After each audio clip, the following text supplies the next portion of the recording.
오늘 하나님께서 저와 여러분들에게 주신 말씀입니다. 빌립보서 3장 7절에서 10절 말씀입니다. 제가 읽어드리겠습니다.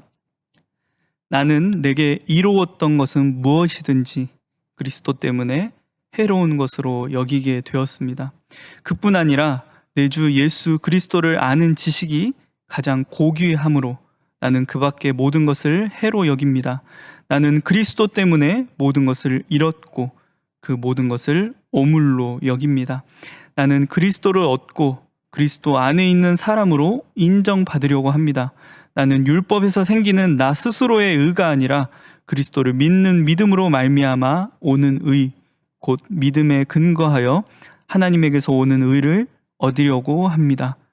내가 바라는 것은 그리스도를 알고 그분의 부활의 능력을 깨닫고 그분의 고난에 동참하여 그분의 죽으심을 본받는 것입니다. 우리 10절 말씀 여러분들 있는 자리에서 화면 보면서 함께 읽도록 하겠습니다. 시작.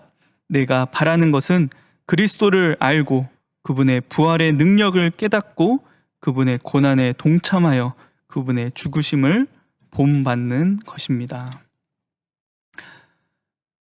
2021년도 지혜를 찾는 여행 가운데 함께하고 있는 여러분들, 우리 중고등부 학생들 반갑습니다.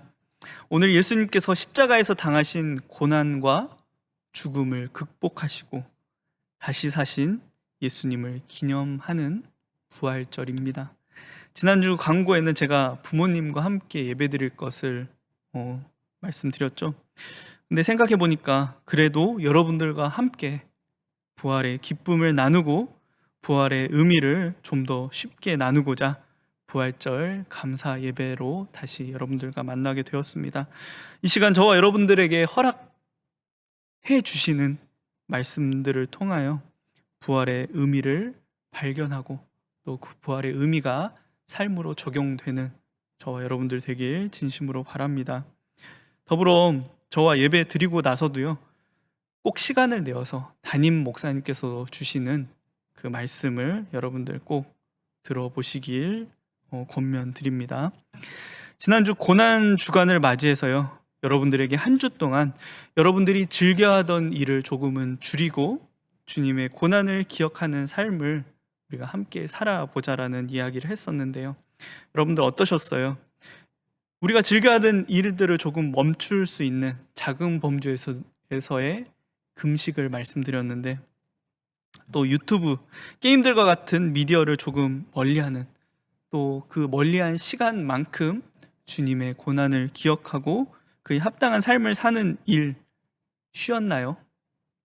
쉽지 않았을 것입니다. 그런 삶을 권유받으면서 이런 의문을 가지는 친구들이 있지 않았을까 또 생각해 보게 되었어요. 왜 우리 그리스도인들은 왜 세상과 다른 삶의 모습을 가져야 할까?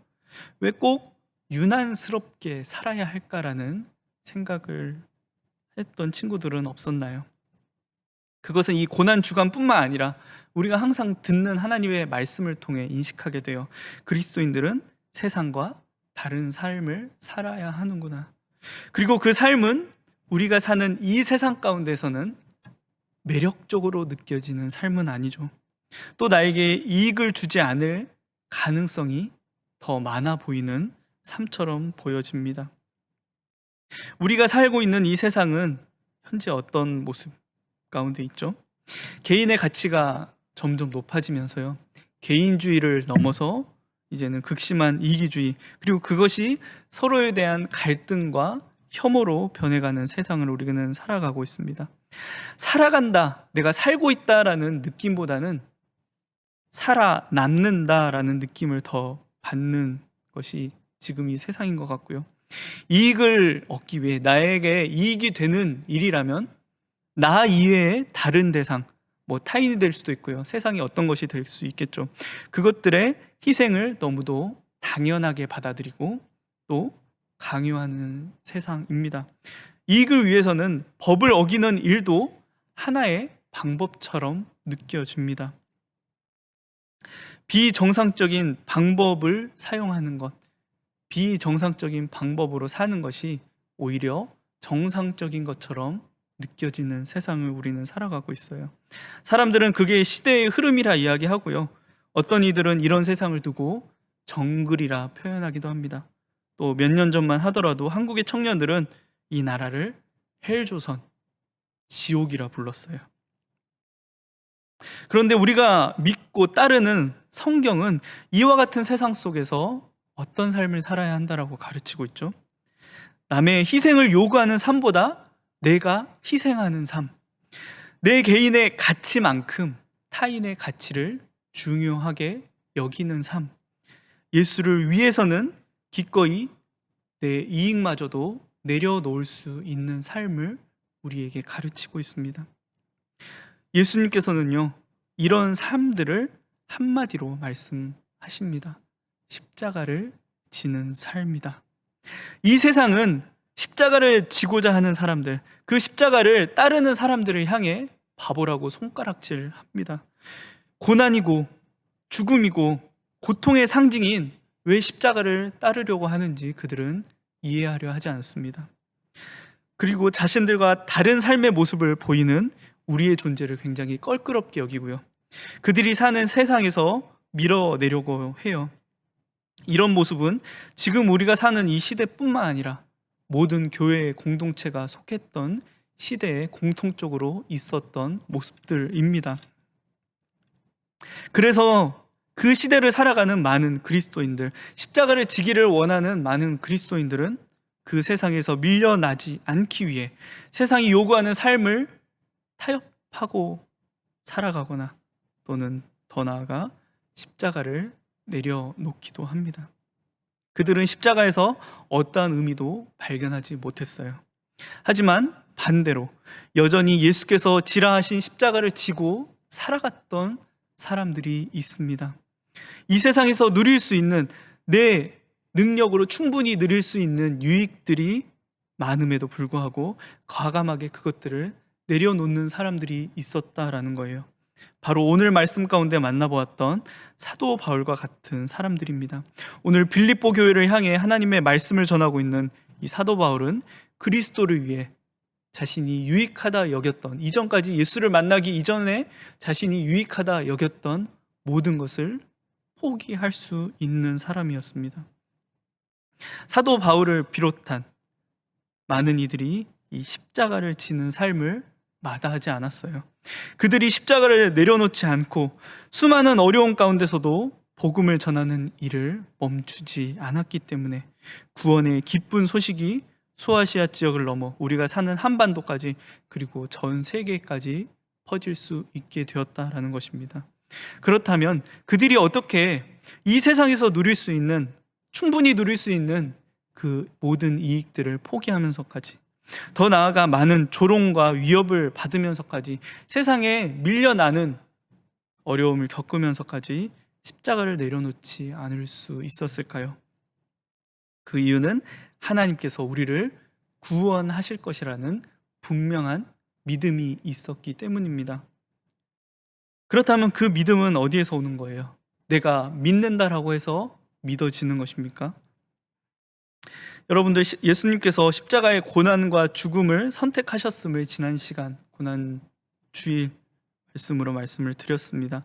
죄를 가진 모든 인간에게 부어졌어야 하는 심판이 예수님에게, 십자가에 달리신 예수님에게 부어졌고요.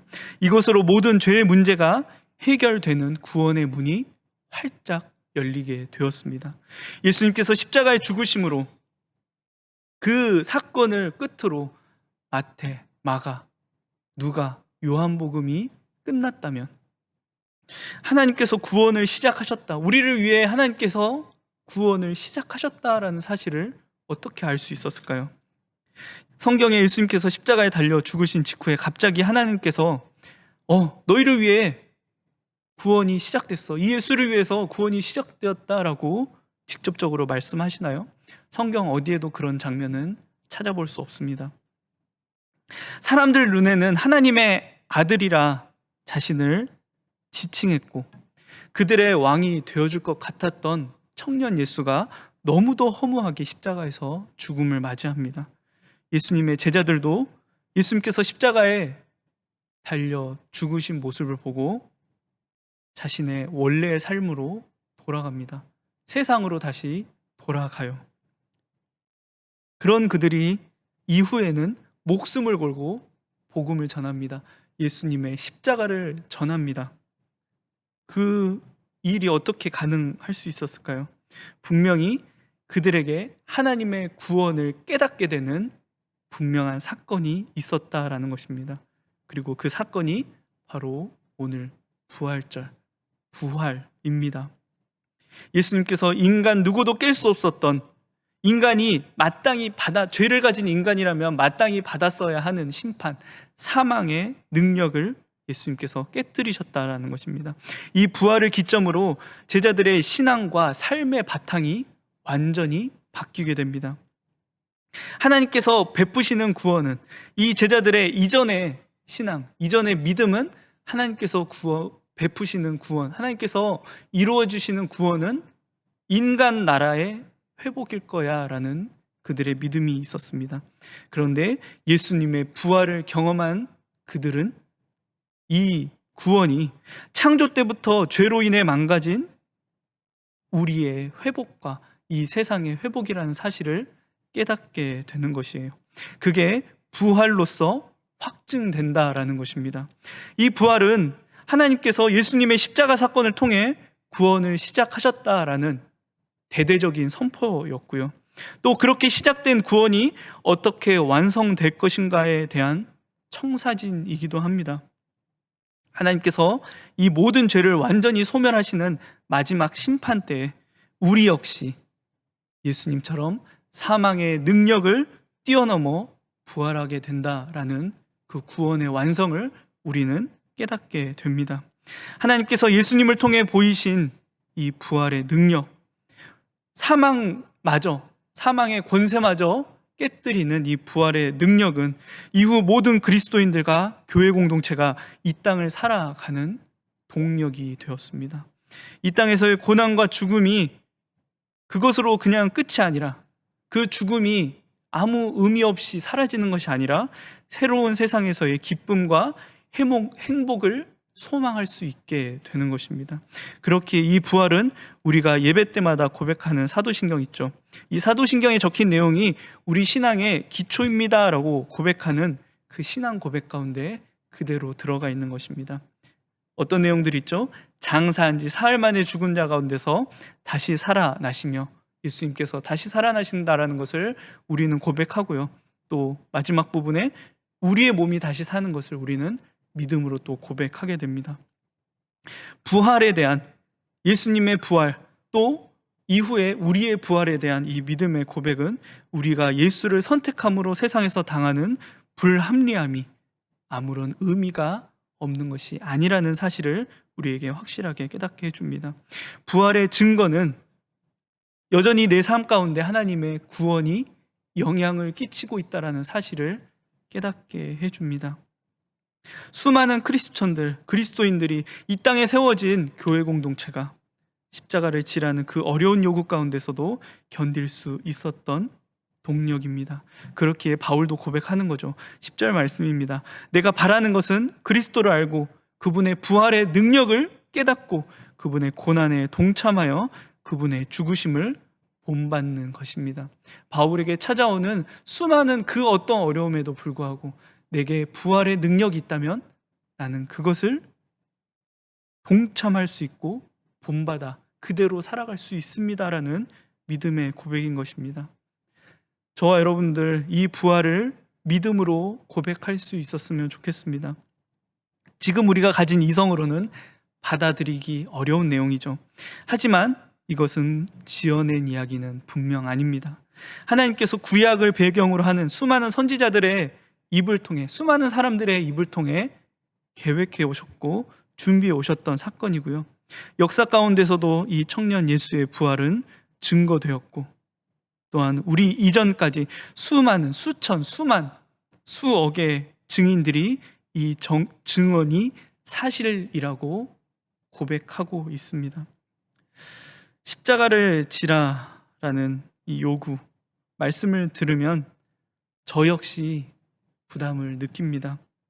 당연한 일입니다. 왜냐하면 십자가를 지는 일은 그만큼 쉽지 않기 때문입니다.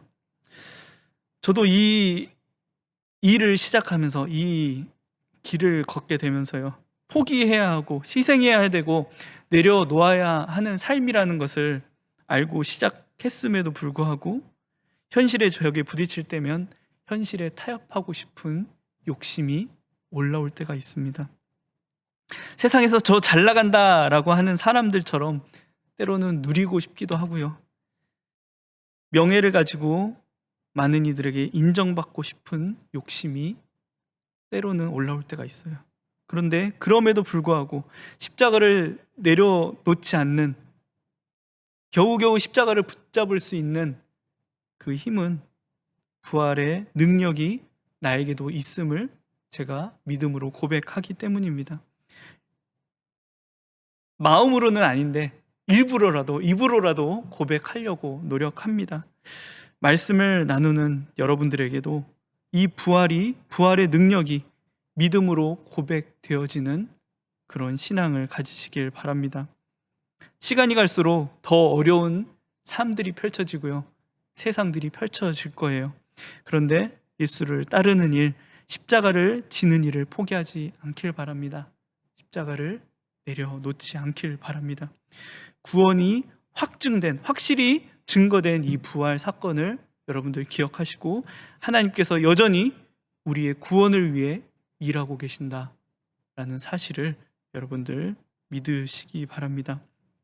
그리고 매해 찾아오는 이 부활절을 그저 아무 의미 없이 그저 교회 가면 계란 받는 날이지, 그것으로 여기는 게 아니라요, 내 안에 부활에 대한 믿음이 분명히 자리 잡고 있는지, 내 삶의 동력이 이 부활인지 점검할 수 있는 저와 여러분들이 되길 진심으로 소망합니다. 말씀 기억하시면서 우리의 이 부활 신앙을 위해 이 시간 함께 기도하겠습니다. 우리의 구원을 위해 예수님을 보내셔서 십자가를 지게 하시고 우리가 깨닫지 못하는 그 구원의 확신을 위해, 우리를 위해 부활로 그 구원을 확증하신 하나님의 은혜에 진심으로 감사드립니다. 말씀을 통하여 그 부활의 능력을 더욱 깨닫게 하시고 그 능력으로 세상을 이겨 나갈 수 있는 우리 중고등부 공동체가 되길 진심으로 소망합니다. 수많은 가치관이 충돌하는 이 세상 속을 살아가고 있습니다.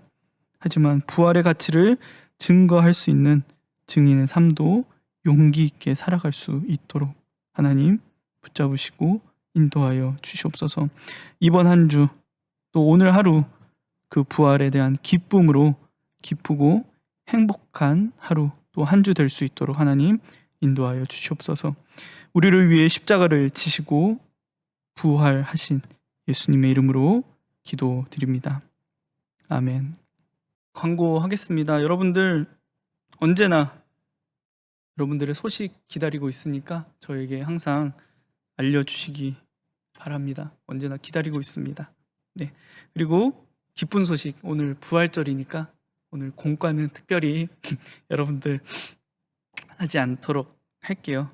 그럼에도 부활의 그 기쁜 의미, 부활의 정말 그 능력을 여러분들 마음속에 품는 오늘 부활절 되길, 그 공과를 안 하는 것으로 기뻐하는 것이 아니라요, 부활의 그 의미로 기뻐하는 오늘 부활절 되기를 진심으로 소망합니다. 주기도문으로 예배를 마치겠습니다. 하늘에 계신 우리 아버지여, 이름이 거룩히 여김을 받으시오며 나라가 임하시오며 뜻이 하늘에서 이루어진 것 같이 땅에서도 이루어지이다. 오늘 우리에게 일용할 양식을 주시옵고 우리가 우리에게 죄 지은 자를 사하여 준 것 같이 우리 죄를 사하여 주시옵고 우리를 시험에 들게 하지 마시옵고 다만 악에서 구하시옵소서. 나라와 권세와 영광이 아버지께 영원히 있사옵나이다. 아멘.